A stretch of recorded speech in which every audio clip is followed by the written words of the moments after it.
بسم اللہ الرحمن الرحیم۔ کل ہم شق صدر کے حوالے سے گفتگو عرض کر رہے تھے کہ جب سرکار دو عالم صلی اللہ علیہ وسلم حلیمہ سعدیہ رضی اللہ عنہا کے پاس تھے تو ایک دفعہ جو ہے وہ اپنے رضائی بھائی کے ساتھ بکریاں چرا رہے تھے کہ رضائی بھائی دوڑتا ہوا اپنے والدہ کے پاس آیا کہ جو قریشی بھائی ہے ہمارا، دو بندے سفید لباس پہنے ہوئے ان کے پاس آئے، ان کو لٹایا اور ان کا سینہ جو ہے وہ چاک کیا۔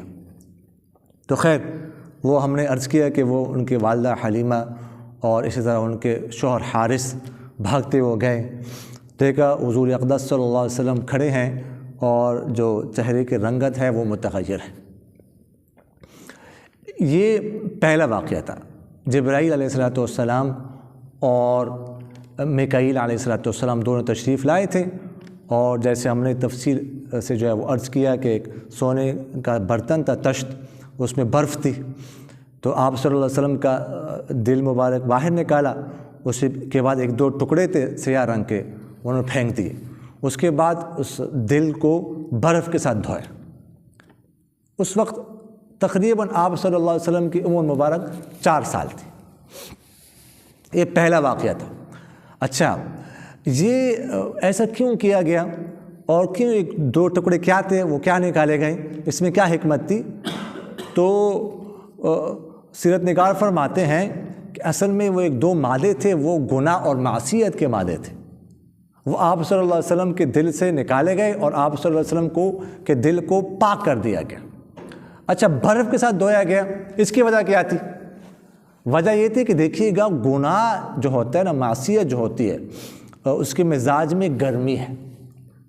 قرآن پاک میں اللہ تعالیٰ فرماتے ہیں ان الذین یأکلون اموال الیتامی ظلما انما یأکلون فی بطونہم نار، کہ جو لوگ یتیموں کا مال کھاتے ہیں ظلما، تو اصل میں اپنے پیٹ میں آگ بھر رہے ہیں۔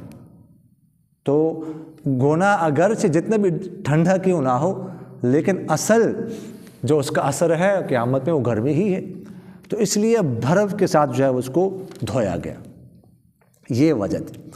پھر دوسرا واقعہ شق صدر کا یہ پیش آیا ہے جب سرکار دو عالم صلی اللہ علیہ وسلم کی عمر مبارک 10 سال تھی۔ اس وقت اسی طرح واقعہ پیش آیا، اسی طرح جو ہے وہ جو ہے نا وہ دل مبارک کو باہر نکالا گیا، اسی طرح جو ہے وہ کیا گیا۔ تو اس وقت حکمت یہ تھی کہ یہ 10 سال کی لگ بھگ جو عمر ہوتی ہے، یہ کھیلنے کی عمر ہوتی ہے، لہو لعب کی عمر ہوتی ہے۔ تو اصل میں وہ لہو لعب کا جو مادہ تھا وہ نکالا گیا، کیونکہ لہو لعب جو ہے یہ انسان کو خدا کی یاد سے غافل کر دیتا ہے۔ تو یہ واقعہ پیش آیا۔ تیسری دفعہ یہ واقعہ پیش آیا ہے جب سرکار دو عالم صلی اللہ علیہ وسلم کی بعثت ہوئی ہے 40 سال کی عمر میں۔ اس وقت یہ واقعہ اسی طرح شق صدر کا ہوا۔ اس وقت کیوں ہوا، اس کی کیا حکمت تھی؟ اس لیے کہ اب جو کلام الہی نازل ہونا تھا نا، تو اصل کلام اللہ، اس کا ایک ثقل ہے، تو اس کے لیے آپ صلی اللہ علیہ وسلم کی سینہ مبارک کو متحمل بنانا تھا کہ وہ برداشت کر سکے۔ اب آپ لوگوں نے پڑھا ہے نا کہ غار حرا میں جبرائیل علیہ السلام نے کہا اقرا، تو سرور کونین صلی اللہ علیہ وسلم نے فرمایا ما انا بقارئ، میں پڑھا لکھا نہیں ہوں۔ اب سوال پیدا ہوتا ہے، یار یہ تو بچے سے کہہ دو، چھوٹے سے بچے سے کہہ دو اقرا، وہ کہہ دے گا اقرا۔ اب آپ صلی اللہ علیہ وسلم کیسے کہہ رہے ہیں؟ پھر جبرائیل علیہ السلام نے بھینچا زور سے، پھر کہا اقرا، پھر انہوں نے جواب دیا میں پڑھا لکھا، پھر بھینچا، پھر کہا۔ کیونکہ بار بار بھینچ رہے اور آپ صلی اللہ علیہ وسلم یہ کہہ رہے۔ تو اصل وجہ یہ تھی کہ وہ کلام الہی تھا، براہ راست اللہ کا کلام تھا، اس میں ایک ثقل تھا، وہ اس کو پڑھنا کوئی آسان، یہ تو جو ہے نقوش پڑھ رہے ہیں ہم نا، کلام الہی کا ایک ثقل تھا، ٹھیک ہے۔ تو اس لیے آپ صلی اللہ علیہ وسلم جو ہے نا، آپ صلی اللہ علیہ وسلم کا سینہ جو ہے نا چاک کیا گیا تاکہ جو اللہ کا کلام ہے اس کے ثقل کو برداشت کر سکے۔ اور چوتھی دفعہ یہ واقعہ پیش آیا ہے، آخری دفعہ جب معراج کی شب، جب آپ صلی اللہ علیہ وسلم کو لے جانے لگے، اس سے پہلے یہ شق صدر ہوا، اس طرح واقعہ پیش آیا۔ یہ کیوں؟ اس کی حکمت یہ ہے کہ اب اوپر کے تجلیات، انوارات آپ صلی اللہ علیہ وسلم نے دیکھنی تھی، تو ان تجلیات کے لیے آپ صلی اللہ علیہ وسلم کا سینہ کھولنا تھا تاکہ ان کا متحمل ہو سکے. تو یہ 4 دفعہ ہی واقعہ پیش آیا. بعض حضرات نے 5 دفعہ لکھا ہے لیکن وہ بات معتبر نہیں ہے. تو یہ 4 دفعہ شق صدر کا واقعہ پیش آیا ہے. اس کی جو حکمت تھی وہ میں نے آپ سے عرض کی.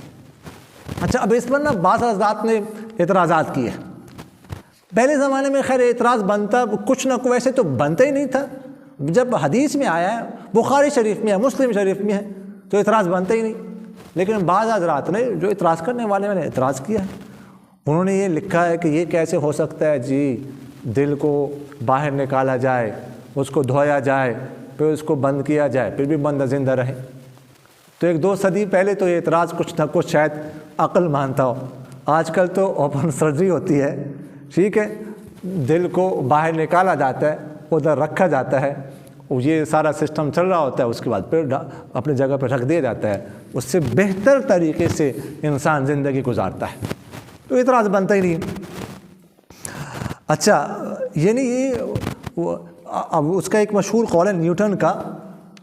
نیوٹن نے ظاہر ہے کہ ایک مادی زندگی میں ایک بڑی تبدیلی پیدا کی. وہ کہتا ہے کہ میری مثال جو ہے نا، سمندر کے کنارے پر ایک بچے کی طرح ہے کہ مجھے ایک سنگریزہ مل گیا دوسرے بچوں کی بنسبت، لیکن ابھی حقیقت میرے سامنے بہت ساری جو ہے نا وہ موجود ہے جس کو میں نے ڈھونڈنا ہے. ایک مشہور مصنف گزرے ہیں، آپ لوگوں نے نام سنا ہوگا، سر ولیم میور. ان کی کتاب ہے دی لائف آف محمد، 4 جلدوں میں ہے. ویسے میں نے کچھ نہ کچھ پڑھی ہے لیکن انگلش بڑی مشکل ہے اس کے لیے انگلش کا ادیب ہونا چاہیے. وہ ویسے تھے بھی ادیب تھے، میرے خیال میں وائسرائے ہند بھی رہ چکے ہیں. انہوں نے 4 جلدوں میں آپ صلی اللہ علیہ وسلم کی سیرت پر کتاب لکھی ہے. اور جب یہاں پر پہنچے ہیں نا تو اب اس کو یہ واقعہ عجیب لگا. تو وہ لکھتا ہے کہ یہ اصل میں مرغی کا تھا.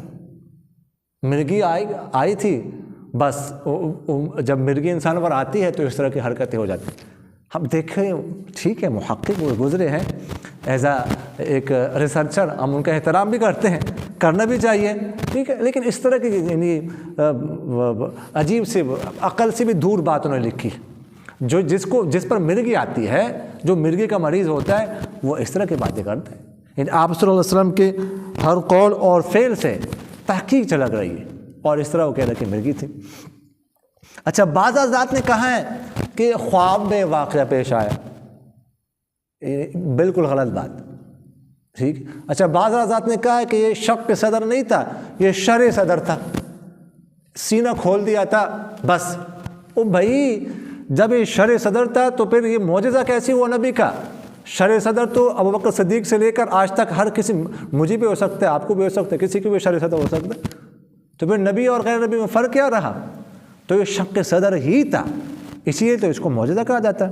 اور صحابہ کہتے ہیں کہ ہم نے آپ صلی اللہ علیہ وسلم کے سینے مبارک پر خود نشان دے کر سینے کا موجود تھا، آخر تک موجود رہا، تو اس لیے یہ شق صدر ہی تھا. اچھا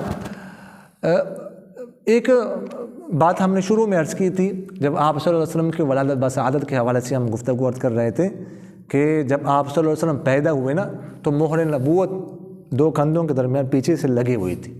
اور آپ کے ذہن میں ہوگا کہ ہم نے کہا کہ یہودی نے جب پتہ چلا، اس نے کہا اس رات کو یہ جو ہے نا وہ بچہ پیدا ہوا، مجھے لے جاؤ. اس نے مہر نبوت دیکھی، اس پر غشی طاری ہو گئی. ایک قول تو یہ ہے کہ مہر نبوت جو ہے پہلے سے موجود تھی، لیکن دوسرا قول یہ ہے کہ جب شق صدر ہوا اس کے بعد مہر نبوت لگائی گئی، ٹھیک ہے. اب شق صدر کے بعد مہر نبوت کیوں لگائی گئی؟ اس میں کیا حکمت تھی؟ تو اس میں حکمت یہ تھی کہ شق صدر جب کیا گیا تو اندر سے آپ صلی اللہ علیہ وسلم کے دل مبارک کو محفوظ کر دیا گیا، ٹھیک ہے، شیطانی وسوسوں سے. اور اس کے بعد مہر نبوت باہر سے لگائی گئی 2 کندھوں کے درمیان، تو ذرا بائیں طرف ادھر، یہ تاکہ جو بیرونی حملے ہیں وسوسے ان سے بھی محفوظ ہو جائے، ٹھیک ہے. عمرو بن عبد العزیز رحمہ اللہ کے بارے میں آیا تھا کہ انہوں نے کہا نا، ایک بزرگ نے اللہ سے کہا کہ یہ وسوسے کہاں سے آتے؟ انہوں نے کشف ہوا کہ وسوسے جو ہے ادھر سے پیچھے سے آتے ہیں، ادھر سے وسوسے آتے ہیں، ادھر سے حملہ کرتا ہے. پھر جب انسان اللہ کی طرف متوجہ ہوتا ہے تو وہ شیطان پیچھے ہٹتا ہے. تو بہرحال شق صدر بھی اور مہر نبوت بھی، تاکہ اندر سے بھی باہر سے بھی آپ صلی اللہ علیہ وسلم کا جو سینہ مبارک ہے وہ اس طرح کے حملوں سے اور وسوسوں سے محفوظ کیا جائے۔ باقی یہ بھی ہو سکتا ہے کہ مہر نبوت پہلے سے لگی ہوئی ہو پیدائش کے وقت، اور اب اس کی تجدید، اس کا اعادہ ہوا، اس میں بھی کوئی جو ہے نا وہ اس طرح کی بات نہیں ہے، یہ بھی ہو سکتا ہے۔ اس کے بعد جب سرکار دو عالم صلی اللہ علیہ وسلم کی عمر مبارک 6 سال ہوئی، تو دیکھیے گا آپ صلی اللہ علیہ وسلم کے دادا کا نام ہم نے کیا عرض کیا تھا، کیا ہے؟ عبد المطلب۔ عبد المطلب کے والد کا نام کیا تھا؟ ہاشم، ٹھیک ہے۔ ہاشم نے شادی کی تھی بنو النجار میں، مدینہ منورہ میں۔ بنو النجار ایک قبیلہ تھا، وہاں پر ایک شخص تھے جو اس قبیلے کے سردار تھے، عمر بن لبید، ان کی بیٹی سے کیا تھا، ان کا نام تھا سلمہ، سلمہ بنت عمر بن لبید۔ تو اس لیے عبد المطلب کے نانحیال وہاں پر مدینہ منورہ میں تھے۔ اچھا، یہ بھی ایک دلچسپ واقعہ ہے کہ عبد المطلب کا نام عبد المطلب نہیں تھا، نام ان کا تھا شیبہ۔ اچھا، ان کو عبد المطلب کیوں کہا جاتا ہے؟ عبد المطلب اس لیے کہ جب یہ شیبہ جب چھوٹے تھے تو جب ہاشم کا انتقال ہوا، ہاشم گئے ہوئے تھے فلسطین تجارتی سفر پر، تو غزہ میں، جو آج کل غزہ ہے نا جہاں پہ جنگ ہو رہی ہے، وہاں پر ان کا انتقال ہوا تھا، اور وہیں پر ان کی تدفین ہوئی تھی ہاشم کی، اس کی وجہ سے ان کو بنو ہاشم کہا جاتا ہے، ان کی اولاد کو۔ تو یہ شیبہ چھوٹے تھے سلمہ کے ساتھ، پھر سلمہ ان کو لے کر گئی، اپنی والدہ ان کو لے کر گئی مدینہ منورہ، بنو النجار، ادھر رہتے رہے۔ پھر ایک دفعہ مطلب ان کے چچا تھے، ہاشم کے بھائی تھے، وہ ایک دفعہ گئے مدینہ منورہ ملنے کے لیے اپنے بھتیجے کو۔ بھتیجے نے اپنے چچا کو دیکھا، آنکھوں میں آنسو آ گئے، چچا کے آنسو میں بھی آنکھوں میں آنسو آ گئے۔ تو اس کے بعد ان کی والدہ سے بات کی، سلمہ سے، اپنی بھابھی سے، کہ اس کو میں نے لے کر جانا ہے، اپنے بھتیجے کو، شیبہ کو۔ تو وہ بھی راضی ہو گئے کہ ٹھیک ہے، اپنے ساتھ لے جائیں۔ تو سواری پر بٹھایا، تو اب وہ بڑے ہو گئے تھے، جب مکہ مکرمہ میں داخل ہو گئے، انہوں نے کہا یہ تو کوئی نیا لڑکا ہی آیا ہے۔ تو انہوں نے کہا یہ مطلب کا غلام ہے، عبد المطلب۔ اس کے بعد ان کا نام پڑ گیا عبد المطلب، حالانکہ نام ان کا شیبہ تھا۔ تو عبد المطلب کا مطلب، مطلب ان کے چچا کا نام تھا، ان کے غلام، یہ نام پڑ گیا۔ اچھا، یہ بھی ذہن میں رکھیے گا کہ عبد المطلب نام رکھنا جائز نہیں ہے، کیونکہ مطلب نہ اللہ تعالیٰ کا ذاتی نام ہے اور نہ ہی صفاتی نام ہے، تو اس لیے اس کی طرف عبد کی نسبت نہیں کر سکتے۔ اچھا، ایک صحابی کا نام عبد المطلب گزرا ہے، لیکن حافظ ابن حجر رحمہ اللہ نے تحقیق کر کے یہ لکھا ہے کہ اصل میں نام، یہ سوال پیدا ہوتا ہے کہ ان کا نام عبد المطلب تھا تو آپ صلی اللہ علیہ وسلم نے تبدیل کیوں نہیں کیا؟ تو حافظ ابن حجر رحمہ اللہ نے تفصیل سے لکھا ہے کہ اصل میں نام ان کا عبد المطلب نہیں تھا، مطلب تھا، لیکن وہ عبد المطلب مشہور ہو گیا تھا، تو اس وجہ سے جو ہے ان کا نام عبد المطلب رکھا گیا۔ اب آگے جو ہے نا وہ کیا ہوتا ہے اور کیسے سفر ہوتا ہے، تو انشاءاللہ اس حوالے سے کل گفتگو کی جائے گی۔ آمین۔ الحمدللہ رب العالمین والعاقبۃ للمتقین، والصلاة والسلام علی خیر خلقہ محمد وعلی آلہ واصحابہ اجمعین۔